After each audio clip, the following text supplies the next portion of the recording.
నమస్కారం దూరదర్శన్ వార్తలకు స్వాగతం నేను సరోజ ముందుగా కరోనా కట్టడి గురించి తెలుసుకుందాం కరోనాను నియంత్రించేందుకు ప్రతి ఒక్కరూ మాస్క్ను తప్పనిసరిగా ధరించాలి ముక్కు నోరు కప్పి ఉంచేలా సరైన పద్ధతిలో మాస్క్ ధరించాలి తరచూ చేతులను శుభ్రం చేసుకోవాలి వ్యక్తిగత పరిశుభ్రతను పాటిస్తూ భౌతిక దూరాన్ని తప్పక పాటించాలి అర్హులందరూ వ్యాక్సిన్ వేయించుకోవాలి నిబంధనలను పాటిద్దాం కరోనాను జయిద్దాం ఇప్పుడు ముఖ్యాంశాలు చూద్దాం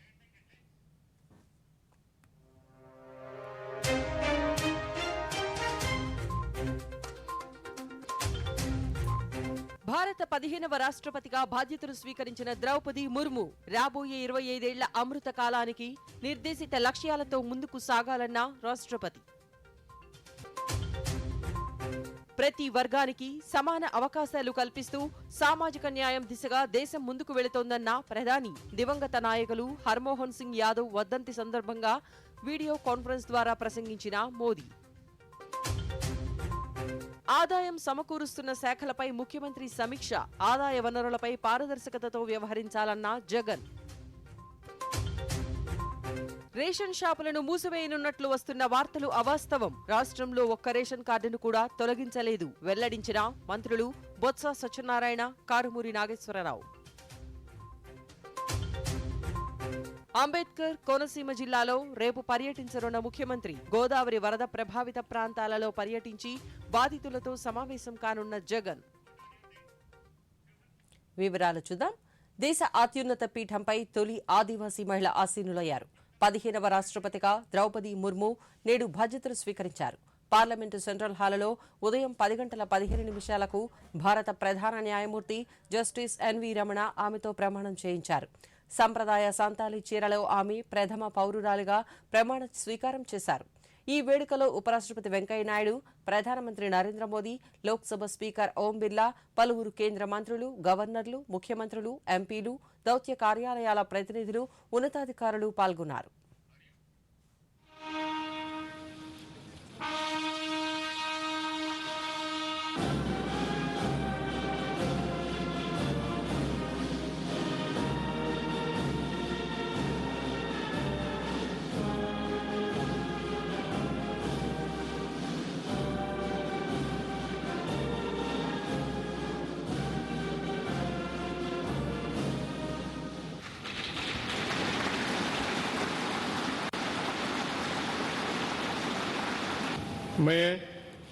मैं द्रौपदी मुर्मू ईश्वर की शपथ लेता हूँ कि मैं श्रद्धापूर्वक भारत के राष्ट्रपति के पद का कार्यपालन करूंगी तथा अपनी पूरी योग्यता से संविधान और विधि का परिरक्षण संरक्षण और प्रतिरक्षण करूंगी और मैं भारत की जनता की सेवा और कल्याण में निरत रहूंगी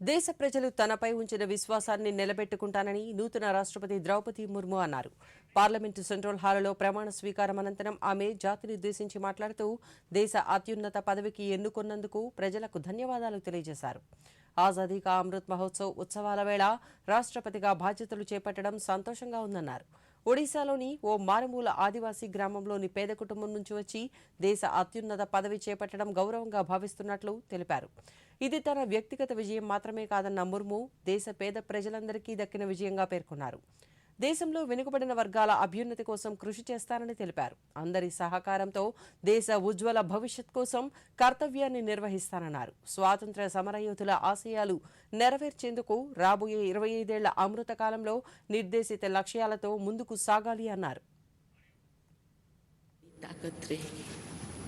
मुझे राष्ट्रपति के रूप में देश ने एक ऐसे महत्वपूर्ण कालखंड में चुना है जो हम अपनी आज़ादी का अमृत महोत्सव मना रहे हैं। आज से कुछ दिन बाद ही देश अपनी स्वाधीनता के 75 वर्ष पूरी करेगा।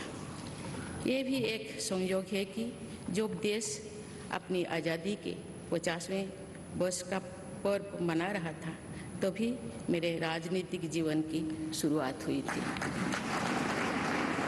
मैं आज देश की सेनाओं को तथा देश के समस्त नागरिकों को कारगिल विजय दिवस की अग्रिम शुभकामनाएं देती।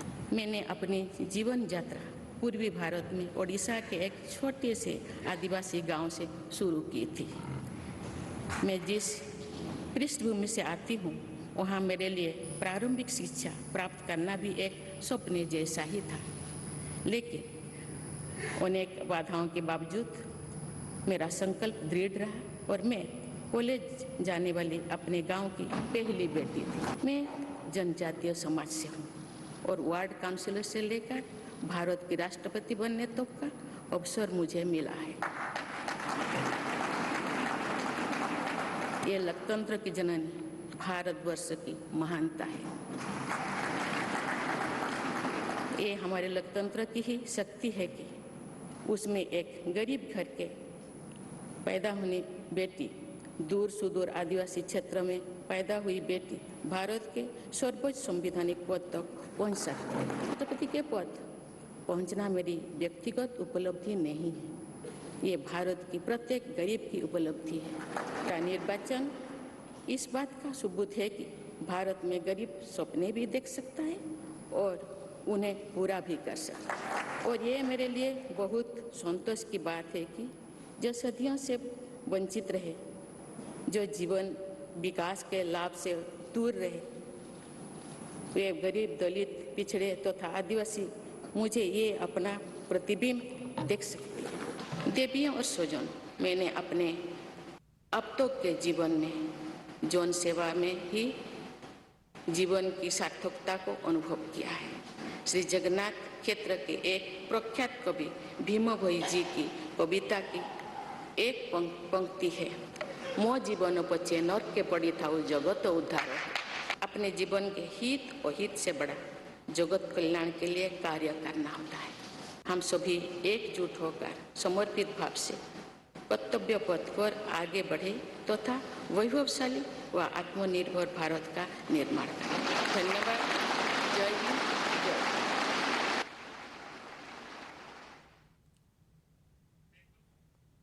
సామాజిక న్యాయం అంటే సమాజంలోని ప్రతి వర్గానికి సమాన అవకాశాలు లభించడమని, ఆ దిశగా దేశం ముందుకు వెళుతోందని ప్రధానమంత్రి నరేంద్ర మోదీ అన్నారు. ఈ రోజు ఆయన దివంగత నాయకులు హర్మోహన్ సింగ్ యాదవ్ 10వ వర్ధంతి సందర్భంగా వీడియో కాన్ఫరెన్స్ ద్వారా ప్రసంగించారు. ఈ సందర్భంగా ఆయన మాట్లాడుతూ దేశంలో ప్రతి ఒక్కరూ విద్య ద్వారా ముందుకు సాగితేనే దేశం అభివృద్ధి పదంలోకి వెళుతుందని తెలిపారు. స్వాతంత్ర్యమనంతరం తొలిసారిగా ఆదివాసీ మహిళ దేశానికి నాయకత్వం వహిస్తున్నారని, ఇది దేశ ప్రజాస్వామ్యానికి ముఖ్యమైన రోజని పేర్కొన్నారు. అలాగే దేశంలో ప్రజాస్వామ్య విలువల కోసం పోరాడిన మహోన్నత వ్యక్తి హర్మోహన్ సింగ్ యాదవ్ అని కొనియాడారు. రైతులు, వెనుకబడిన వర్గాల అభివృద్ధి కోసం ఆయన చేసిన కృషి ఎనలేనిదని తెలిపారు. आदिवासी समाज से एक महिला राष्ट्रपति देश का नेतृत्व करने जा रही है। ये हमारे लोकतंत्र की ताकत का, हमारे सर्व समावेशी विचार का जीता जागता उदाहरण है। चौधरी हरमोहन सिंह यादव जी ने अपना राजनीतिक जीवन ग्राम पंचायत से शुरू किया था। उन्होंने ग्राम सभा से राज्यसभा तक का सफर तय किया। वो प्रधान बने, विधान परिषद सदस्य बने, सांसद बने। हरमोहन सिंह जी की प्राथमिकता समाज ही रहा। उन्होंने समाज के लिए सक्षम नेतृत्व तैयार करने के लिए काम किया। उन्होंने युवाओं को आगे बढ़ाया, लोहिया जी के संकल्पों को आगे बढ़ाया। उनका फौलादी व्यक्तित्व हमने 1984 में भी देखा था। हरमोहन सिंह यादव जी ने न केवल सिख संहार के खिलाफ राजनीतिक स्टैंड लिया, बल्कि सिख भाई बहनों की रक्षा के लिए वो सामने आकर के लड़े। एक राजनीतिक पार्टी का दायित्व है कि दल का विरोध, व्यक्ति का विरोध देश के विरोध में न बदले। विचारधाराओं का अपना स्थान है और होना भी चाहिए। राजनीतिक महत्वाकांक्षाएं तो हो सकती है, लेकिन देश सबसे पहले है, समाज सबसे पहले है, राष्ट्र प्रथम है। రేపు ముఖ్యమంత్రి జగన్మోహన్ రెడ్డి అంబేద్కర్ కోనసీమ జిల్లాలో పర్యటించనున్నారు. గోదావరి వరద ప్రాంతాలలో పర్యటించి బాధితులతో నేరుగా మాట్లాడనున్నారు. ఉదయం తాడేపల్లి నుంచి బయలుదేరి పి గన్నవరం మండలం పెదపూడి గ్రామం, పుచ్చకాయలవారిపేట, అరిగలవారిపేట, ఉడిముడిలంక, మేకలపాలెంలో వరద బాధితులతో సమావేశం కానున్నారు. అనంతరం రాజమహేంద్రవరం చేరుకుని ఆర్ఎండ్బి గెస్ట్ హౌస్లో తూర్పు, పశ్చిమ గోదావరి జిల్లాలలోని వరద ప్రభావిత ప్రాంతాలలో తీసుకున్న సహాయక చర్యలపై సమీక్షా సమావేశాన్ని నిర్వహించనున్నారు. ప్రతి ఒక్కరూ రక్తదానం చేసేందుకు ముందుకు రావాలని శ్రీకాకుళం జిల్లా కలెక్టర్ శ్రీకేష్ లాట్కర్ పిలుపునిచ్చారు. శ్రీకాకుళంకు రెడ్ క్రాస్ కేటాయించిన రక్త సేకరణ వాహనాన్ని కలెక్టర్ ఈరోజు ప్రారంభించారు. ఈ సందర్భంగా శ్రీకేష్ లాట్కర్ మీడియాతో మాట్లాడుతూ రాష్ట్రానికి 4 రక్త సేకరణ సంచార వాహనాలను మంజూరు చేయగా అందులో ఒక వాహనం జిల్లాకు కేటాయించడం హర్షణీయమన్నారు. ఆధునిక వసతులతో కూడిన ఈ వాహనంలో ఏకకాలంలో 3 నుంచి రక్తాన్ని సేకరించేందుకు వీలుంటుందని, 100 రక్త యూనిట్లను స్టోర్ చేసుకునే వెసులుబాటు ఉందని తెలిపారు. గవర్నర్ గారు మన IRCS chairperson for the state unit ఆయన చొరవతోటి ఆంధ్రప్రదేశ్ రాష్ట్రంలో 4 ఇలాంటి వ్యాన్స్ తీసుకువస్తే ఆ 4గిట్లో ఒకటి శ్రీకాకుళంకి రావడం చాలా చాలా సంతోషం. శ్రీకాకుళంకి ఎంతైనా బ్లడ్ డొనేటర్స్ చాలామంది ఉన్నారు, బ్లడ్ డోనర్స్ చాలామంది ఉన్నారు, బ్లడ్ యూనిట్స్ కూడా చాలా అవసరము. ఈ బస్ రావడం వలన ఎక్కడైతే డోనర్స్ ఉంటారో అక్కడ అందుబాటులో ఉండి ఒకే టైంలో ఒక 3 బెడ్స్ కూడా లోపల ఉన్నాయి, రెఫ్రిజిరేటర్ యూనిట్ కూడా ఉంది. 100 యూనిట్స్ వరకు సేకరించిన బ్లడ్ లోపల పెట్టుకోవడానికి అవకాశం ఉంది. అన్ని సువిధాలతో పాటు టీవీ ఉండొచ్చు, తర్వాత డాక్టర్స్ కోసం రూమ్ ఉండొచ్చు. అదేవిధంగా పేషెంట్స్ ఎవరైతే డొనేషన్ చేస్తున్నారో వాళ్ళ కోసం కూడా అన్ని సౌకర్యాలు ఉన్నాయి. చాలా సంతోషకరం. ఐఆర్సిఎస్ ఆధ్వర్యంలో ఇది రావడం, నేను దానికి ప్రెసిడెంట్ ఉండడం ఇంకా నాకు ఒక గర్వకారణంగా ఉంది. ఆజాదీ కా అమృత్ మహోత్సవాలలో భాగంగా ప్రకాశం జిల్లా వ్యాప్తంగా ఆగస్టు 13 నుంచి 15వ తేదీ వరకు ప్రతి ఇంటిపై జాతీయ జెండాను ఎగురవేయాలని జిల్లా కలెక్టర్ దినేష్ కుమార్ తెలిపారు. ఈ రోజు ఆయన ఒంగోలులో మీడియాతో మాట్లాడుతూ స్వాతంత్ర్య వేడుకలలో భాగంగా జాతీయ జెండాలను ఎగురవేసేందుకు వీలుగా జిల్లాలో 7 లక్షల జాతీయ పతాకాలను పంపిణీ చేయనున్నట్లు తెలిపారు. తీసుకొని ఇంకా ఒక మెగా లెవెల్లో ఇది సెలబ్రేట్ చేయాలన్న ఒక నిర్ణయం తీసుకోవడం జరిగింది. దీంట్లో ప్రతి ఒక్క ప్రజలు కూడా ఈ ఇండిపెండెన్స్ డే సెలబ్రేషన్స్లో ఆజాదీ కా అమృత్ మహోత్సవం ఈ కార్యక్రమంలో అందరూ కూడా పాల్గొవాలని ఒక ఉద్దేశంతో మనం ఆగస్టు 1 నుండి ఆగస్టు 15 దాకా వివిధ కార్యక్రమంలో మనం ఏర్పాటు చేయడం జరుగుతుంది. హర్ ఘర్ జెండా అంటే ఇంటింటికి మూవన్న జంట అని మనం ఒక ట్యాగ్ లైన్తో ప్రతి ఒక్క హౌసెస్లో కూడా ఆగస్టు 13 నుండి ఆగస్టు 15 దాకా ఒక 3 రోజు ప్రతి ఒక్క ఇంటిలో కూడా వాళ్ళు మనకున్న నేషనల్ ఫ్లాగ్ హాయిస్ట్ చేసుకోవచ్చు అని కూడా మనం ఒక అమెండ్మెంట్ మనకున్న ఫ్లాగ్ కోడ్లో ఒక చిన్న అమెండ్మెంట్ తీసుకువచ్చాము. సో దట్ ప్రతి ఒక్క ప్రజలు కూడా ఒక ప్యాట్రియాటిక్ ఫీలింగ్ ఉండాలి, వాళ్ళు కూడా ఈ సెలబ్రేషన్స్లో ఒక భాగస్వామ్యం ఉండాలని కోసము ఈ పర్టికులర్ ఏర్పాటుని కూడా విమర్శగా చేస్తున్నాము. ఆగస్ట్ 13th నుండి ఆగస్ట్ 13, 14, 15 దీస్ 3 days ప్రతి ఒక్క ఇంటింటిలో కూడా వాళ్ళు జెండాలు ఖచ్చితంగా వాళ్ళు కెన్ హాయిస్ ద ఫ్లాగ్. దానికి కూడా వాళ్ళకి సప్లై ఆఫ్ ఫ్లాగ్స్ కూడా మన రాష్ట్ర ప్రభుత్వమే అందరికీ సప్లై చేయడం జరుగుతుంది. దానికి కావాల్సిన ప్రొక్యూర్మెంట్ యాక్టివిటీస్ ఆల్రెడీ సెంట్రలైజ్డ్గా. కేంద్ర రాష్ట్ర ప్రభుత్వాలు అంగన్వాడీ కేంద్రాల ద్వారా పౌష్టికాహారాన్ని అందిస్తున్నట్లు ఏపీ ఫుడ్ కమిషన్ చైర్మన్ చిత్తా విజయప్రతాప్ రెడ్డి అన్నారు. రేషన్ బియ్యాన్ని పక్కదారి పట్టిస్తున్న సంఘటనలు తమ దృష్టికి వచ్చాయని, వీటిపై చర్యలు చేపట్టామన్నారు. ఫుడ్ నాణ్యత విషయంలో హోటల్స్ నిర్లక్ష్యంగా వ్యవహరిస్తే కఠిన చర్యలు ఉంటాయంటున్న ఫుడ్ కమిషన్ చైర్మన్ చిత్తా విజయప్రతాప్ రెడ్డితో మా ప్రతినిధి సుదర్శన్ రెడ్డి ముఖాముఖిని ఇప్పుడు చూద్దాం. కేంద్ర రాష్ట్ర ప్రభుత్వాల భాగస్వామ్యంతో పేదలకు అమలవుతున్నటువంటి అనేక పథకాలను ఎప్పటికప్పుడు పర్యవేక్షిస్తూ వాటి లోటుపాట్లను సరిదిద్దే విధంగా ముందుకెళ్తుంది ఏపీ ఫుడ్ కమిషన్. అయితే ఫుడ్ కమిషన్ చైర్మన్ చిత్తా విజయప్రతాప్ రెడ్డి మనతో ఉన్నారు. ఆయన అడిగి తెలుసుకునే ప్రయత్నం చేద్దాం. చెప్పండి, ముఖ్యంగా కేంద్ర ప్రభుత్వం అంగన్వాడీ కేంద్రాలకు అనేక రకాల పౌష్టికాహారాన్ని అందిస్తుంది. వాటి ఎలా ఉంది, అమలు తీరు ఎలా ఉంది, గ్రౌండ్ లెవెల్లో అది సక్రమంగా అందుతుందా? ముఖ్యంగా ఈ అంగన్వాడీ వ్యవస్థలో బాగా లోటుపాట్లు బాగా గమనిస్తూ ఉన్నాం మేము. ఇవన్నీ కూడా ఆ అంగన్వాడీ వర్కర్కు, ఆ సూపర్వైజర్కు వాళ్ళకి సంబంధించి వాళ్ళని మేము సరిదిద్దుతూ ఉన్నాం. కొన్నిట్లో కొన్ని లోటుపాట్లను సవరించుకోవాలని చెప్తా ఉన్నాం. నంద్యాలలో ఒక అంగన్వాడీ వర్కర్ను రిమూవ్ చేయడం జరిగింది వాళ్ళ సర్వీస్ నుంచి. ఏంటంటే కొన్ని దొరుకుతూ ఉన్నాయి మాకు రెడ్ హ్యాండెడ్గా, సర్ప్రైజ్ విజిట్స్ ఉంటా ఉన్నాయి. ఇలా మాకు ఫుడ్ కమిషన్ ఒక విజిట్ లేకపోయిందంటే కన్నా వేరే ఆక్షేపణ ఉండదండి. ఇమీడియట్గా వాళ్ళని సర్వీస్ నుంచి రిమూవ్ చేయడమే ఉంటుంది. ఇంకా రాబోయే కాలాల్లో ప్రతి ఒక్కరికి కూడా మేము మోటివేట్ చేస్తాం. ఖచ్చితంగా ఎటువంటి ప్రాబ్లం జరగకుండా చిన్నపిల్లలకి ఇచ్చే ఆహారానికి సంబంధించిన సమస్య అండి అది.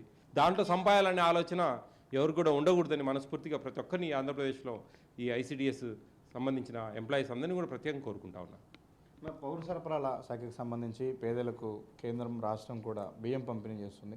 ఆ వ్యవస్థ ఎలా ఉంది? ముఖ్యంగా డీలర్ వ్యవస్థ కొంత అవకతవకలు జరుగుతున్నాయన్న ఆరోపణల నేపథ్యంలో మీ విజిట్లో ఎలాంటి విషయాలు బయటపడుతున్నాయి? ప్రతి ఒక్క రేషన్ డీలరు ఖచ్చితంగా ఈ ఎంఎల్ఎస్ పాయింట్కి వెళ్ళాలా, బయోమెట్రిక్ పెట్టాలా, వాళ్ళ క్వాంటిటీ వాళ్ళ తూకం వేయించుకోవాలి. అక్కడి నుంచి వాళ్ళ షాప్ వరకు ఎంఎల్ఎస్ పాయింట్ అతనే ప్రభుత్వమే ఇస్తుంది ఆ ఛార్జెస్ కూడా. అవన్నీ తీసుకొని వాళ్ళు దించుకొని మన ఎండియూ ఆటోలకు అన్నిటి కూడా సక్రమమైన వెయిట్ ప్రకారం ఇవ్వాలి. అది కానీ అక్కడెక్కడ పొరపాటు జరుగుతుందంటే అక్కడి నుంచి మాకు తేవడమే తక్కువ వస్తూ ఉన్నాయని కొన్నిసార్లు ఇట్లా జరుగుతూ ఉన్నాయి. కొంతమంది వినియోగదారులు కూడా ఇవి అమ్ముకోవడము వాళ్ళకే, అంటే కొంచెము ఇదేదో బాగలేవు అని చెప్పేసి రైసు రూపాయి బియ్యం అని హేళనగా మాట్లాడడం ఇలా జరుగుతూ ఉంది. వినియోగదారులకు కూడా నా విజ్ఞప్తి ఏంటంటే ఎన్నో విధాలుగా ఉపయోగించుకోవచ్చు ఈ బియ్యాన్ని. బాగున్నాయి బియ్యం, అసలు ఎక్సలెంట్గా ఉన్నాయి రైసు. నేనే చాలా దగ్గరలో భోంచేయడం కూడా జరిగింది దాంట్లో. కాబట్టి అందరికీ కూడా నేను తెలియజేయడం ఏంటంటే ప్రతి ఒక్కదాన్ని వినియోగించడానికి ప్రయత్నం చేయండి. వాటిని రూపాయి బియ్యం అని చెప్పి హేళనగా చూడొద్దు, 10 రూపాయలకు అమ్మవద్దని ప్రత్యేకంగా కోరుకుంటా ఉన్నాను. మొత్తం మీద ఆహార సంబంధంగా కేంద్ర రాష్ట్ర ప్రభుత్వాలు ప్రవేశపెట్టినటువంటి పథకాలు పూర్తి స్థాయిలో ప్రజలకు చేరే విధంగా వాటిపైన పూర్తిగా పర్యవేక్షణ చేస్తూ ఉన్నాము. అధికారులను ఎప్పటికప్పుడు అప్రమత్తం చేస్తూ తనిఖీలు చేయడము, సడన్ ఇన్స్పెక్షన్స్ చేయడం వల్ల కొంత పనితీరులో మెరుగు కనిపిస్తుంది అని మనతో పాటు ఏపీ ఫుడ్ కమిషన్ చైర్మన్ చిత్తా విజయప్రతాప్ రెడ్డి చెప్తున్నాం. DD news. తెనాలి రైల్వే స్టేషన్లో నూతనంగా నిర్మించిన పాదచారుల వంతెనను రైల్వే శాఖ అధికారులు ఈరోజు ప్రారంభించారు. తూర్పు ప్రధాన ద్వారం వైపు నుంచి ప్రయాణికులు రైల్వే ప్లాట్ఫామ్లకు చేరుకునేందుకు ఈ వంతెన ఉపయోగపడుతుంది. విజయవాడ రైల్వే డివిజన్ 2022-23 ఆర్థిక సంవత్సరానికి గాను తెనాలి, బాపట్ల స్టేషన్లలో మరో 2 వంతెనలు అందుబాటులోకి రానున్నట్లు అధికారులు తెలిపారు.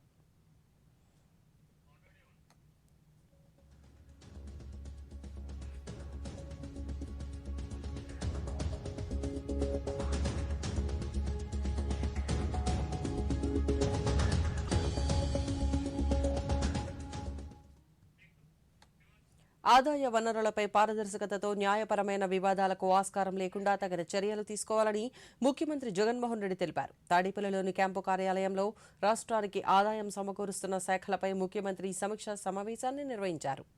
ఈ సమావేశంలో పన్నుల వసూళ్లలో పారదర్శకత, పన్నుల విభాగం, న్యాయమైన సేవలకు సంబంధించిన నిర్ణయాలపై ముఖ్యమంత్రి అధికారులతో సమీక్షించారు. ఈ సందర్భంగా ముఖ్యమంత్రి మాట్లాడుతూ పన్ను చెల్లింపుదారుల ఫిర్యాదులు, అభ్యంతరాలను ఎప్పటికప్పుడు పరీక్షించి లాభాలు పెరిగేలా చర్యలు తీసుకోవాలి అన్నారు.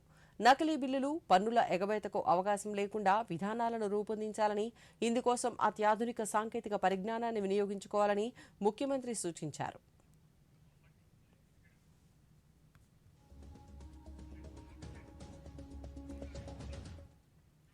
తక్కువ వడ్డీలతో రుణాలను మంజూరు చేసి రైతులకే కాకుండా మహిళలు సైతం ఆర్థికాభివృద్ధిని సాధించే విధంగా నాబార్డు కార్యక్రమాలు నిర్వహిస్తున్నామని నాబార్డు చైర్మన్ జిఆర్ చింతల తెలిపారు.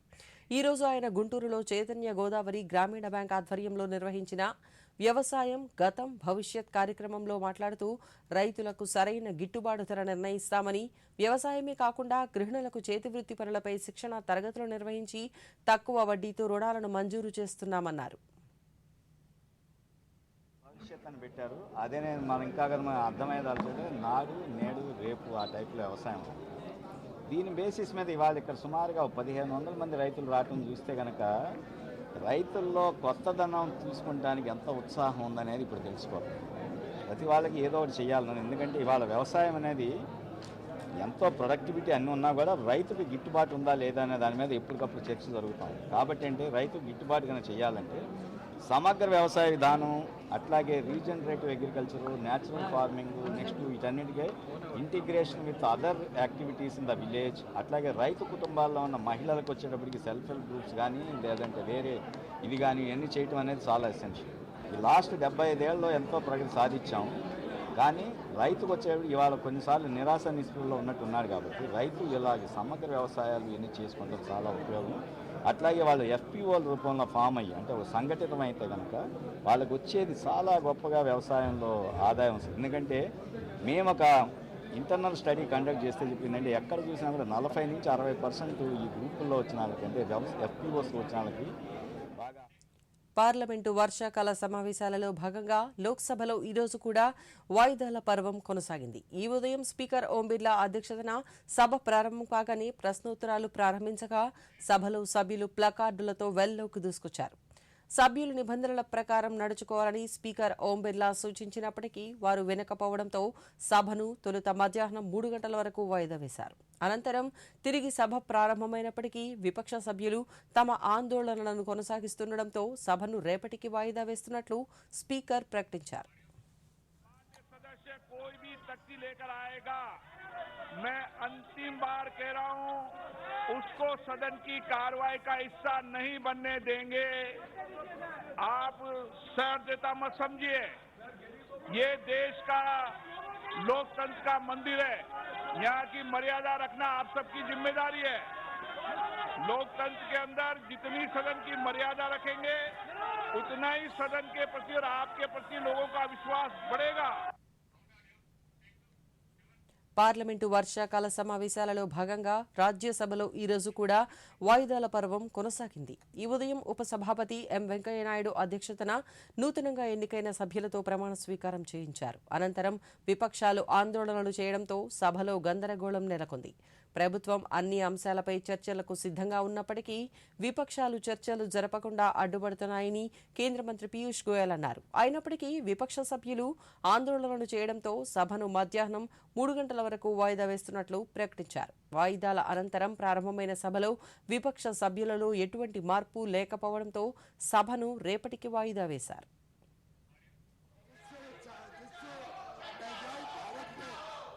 विश्व के संबंध से हम है, मैं समझता हूँ विपक्ष चर्चा से भाग नहीं.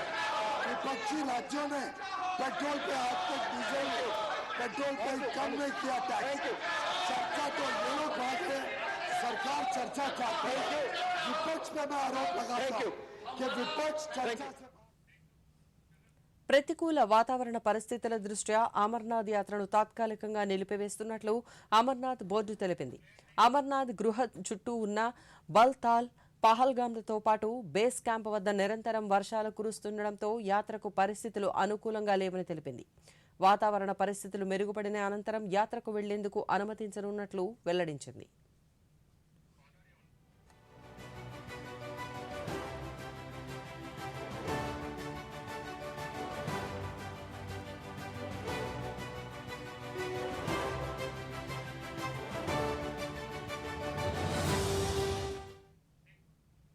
రుతుపవన ద్రోణి ఆంధ్రప్రదేశ్ దిగువ ట్రోపో ఆవరణలో నైరుతి దిశగా పడమర గాలులు వీస్తున్నాయి. వీటి ప్రభావంతో రానున్న 3 రోజులలో కోస్తాంధ్రలో ఉరుములతో కూడిన వర్షాలు కురిసే అవకాశం ఉందని, రాయలసీమలో తేలికపాటి నుంచి ఒక మోస్తరు వర్షాలు కురిసే అవకాశం ఉంటుందని అమరావతిలోని వాతావరణ శాఖ అధికారులు తెలిపారు.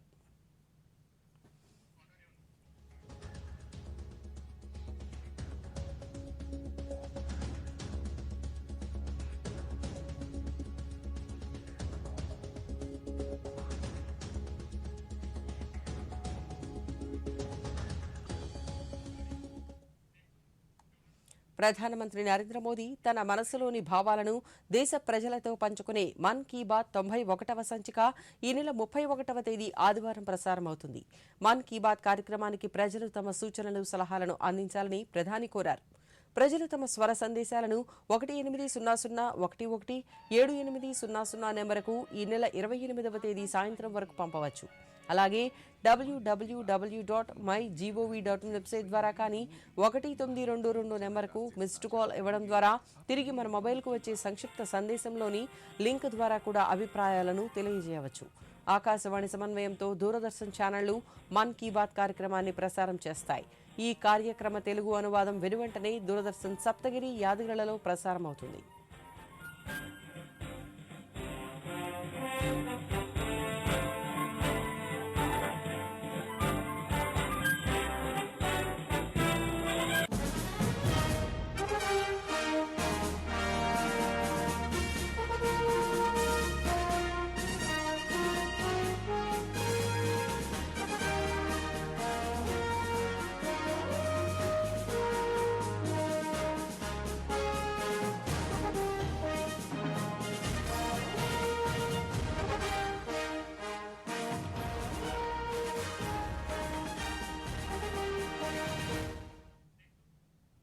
కరోనాను నియంత్రించేందుకు ప్రతి ఒక్కరూ మాస్కును తప్పనిసరిగా ధరించాలి. ముక్కు, నోరు కప్పి ఉంచేలా సరైన పద్ధతిలో మాస్కును ధరించాలి. తరచూ చేతులను శుభ్రం చేసుకోవాలి. వ్యక్తిగత పరిశుభ్రతను పాటిస్తూ భౌతిక దూరాన్ని తప్పక పాటించాలి. అర్హులందరూ వ్యాక్సిన్ వేయించుకోవాలి. నిబంధనలను పాటిద్దాం, కరోనాను జయిద్దాం. ఈ వార్తలు ఇంతటితో సమాప్తం. నమస్కారం.